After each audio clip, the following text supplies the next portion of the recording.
Back off. That's Joe Biden's message to Iran, but to our European allies in defense of Iran, that's the message. The Biden administration is pleading with Britain and France not to confront the country on its nuclear program ahead of the election. Tehran's stockpile of highly enriched uranium has hit record levels, with U.S. officials warning that the material could become weapon grade in a matter of days and would be enough fuel for 3 nuclear weapons. Joining us now is former Deputy National Security Advisor KT McFarland. KT, why on earth would the Biden administration do this, putting their own political gain ahead of the safety of the United States and really the whole world? Yeah, this is one you just can't figure out. I mean, even the Europeans are nervous. The UN watchdog, nuclear watchdog agency said, look, Iran is getting really close. They're violating this, they're violating that, they're making nuclear weapons. So the Europeans want to sanction Iran. They want to, call Iran out. But the Biden administration just won't do it. I mean, the same people who were in the Obama administration and had the original policy towards Iran are the same guys who were in the Biden administration, with one exception. And that's a man by the name of Robert Malley, who was the chief architect of the Obama and Biden Iran policy.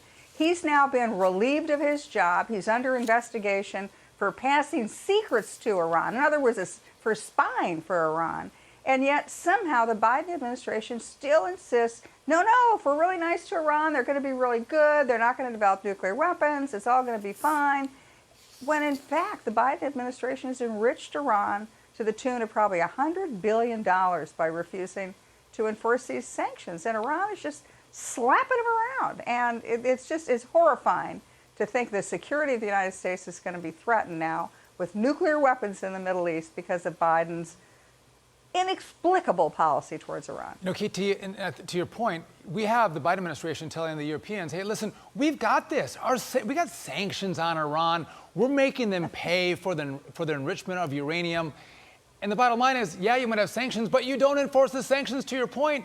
We've enriched Iran. So if you're the Europeans, you're like, you might have sanctions, but it's not working. That's why they're looking at censuring Iran for its advancement of nuclear material.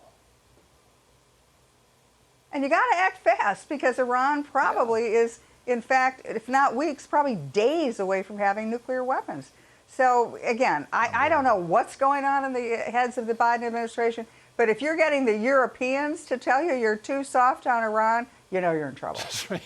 Before we go, I'm going to cede my time to Sean, because Sean said something in the break related to what Kevin Hassett said.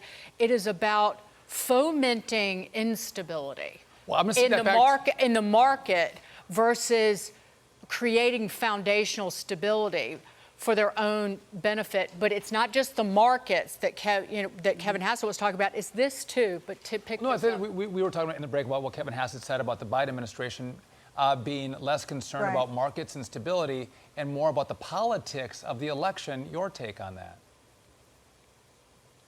Yeah, I mean, if they were concerned for the security of the United States, why have they let in 12 million people across the southern border? We don't know who these people are. It's a ticking time bomb. But why have they done it? Because they think, oh, we're going to get 12 million new Democrat voters.